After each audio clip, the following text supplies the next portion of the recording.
estimation of income and expenses during particular period of time. Budget क्या है? एक निश्चित अवधि के दौरान अनुमानित आय और व्यय के रूप में परिभाषित किया जाता है। अब इसमें है पारिवारिक budget, family budget. Family budget वो होता है जो एक रिकॉर्ड होता है फैमिली का, क्या आपने कमाया और क्या खर्च किया और उसके बाद क्या आपने बचाया। The money you earn, you invested and you saved.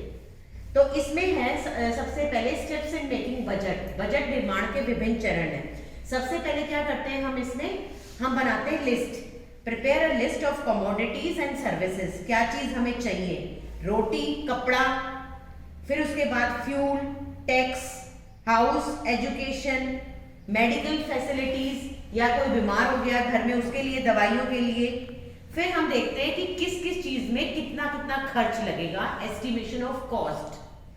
उसके बाद हम स्टेप पे आएंगे estimation of total expected income, कि हमारे एक परिवार के जो कमाने वाले लोग हैं उनकी आमदनी, आय कितनी है, कितना सारे परिवार के लोग जो कमाते हैं वो कितनी आमदनी है। उसके बाद है बेटा balance between expected income and expenditure. कई बार क्या होता है हमारे एक्सपेंडिचर, खर्चे ज्यादा हो जाते हैं आकस्मिक कारणों के कारण, जैसे घर में कोई बीमार हो गया या किसी रिश्तेदार की शादी हो आ गई। तो ये ऐसी चीजें हैं जिसमें हमें बहुत ध्यान रखना पड़ता है, हमारी आय और व्यय के बीच में नियंत्रण बना रहे। फिर इसके बाद है बेटा चेक प्लान्स। चेक प्लान्स का मतलब होता है कि हमें टाइम टू टाइम देखना पड़ता है कि हमने जो फैमिली ने सोचा था जितना उनकी आमदनी थी और खर्च करके कुछ बचाया है या नहीं बचाया। फिर उसके बाद है बेटा परिवार में सभी सदस्यों की आवश्यकता की हमने पूर्ति की है या नहीं की, या बजट में कोई ऐसी स्थिति आ गई है दुर्घटना वगैरह, उसको भी हमने कवर किया है या नहीं किया। इस सब चीजों में हम चेक प्लान्स कहते हैं। उसके बाद आता है बेटा advantages of planning family budget. इसके फायदे क्या है बेटा?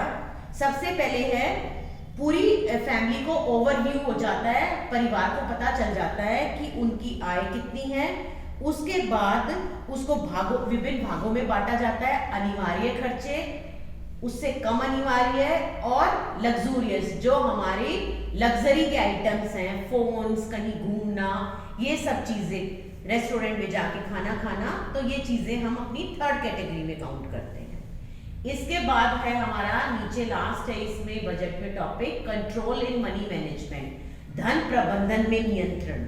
इसमें है बेटा सबसे पहले है हम मानसिक और यांत्रिक निरीक्षण करते हैं। इसका मतलब है जैसे अगर आपके फादर है जो हेड ऑफ द फैमिली है, उन्होंने आपको 10,000 मम्मी को रसोई के घर के खर्च के पैसे दिए, 10,000 में मम्मी ने सारा दूध, राशन, फल, सब्जियां बच्चों की खरीदनी है, किताबें, और एंड में जाके देखेंगे कि मम्मी ने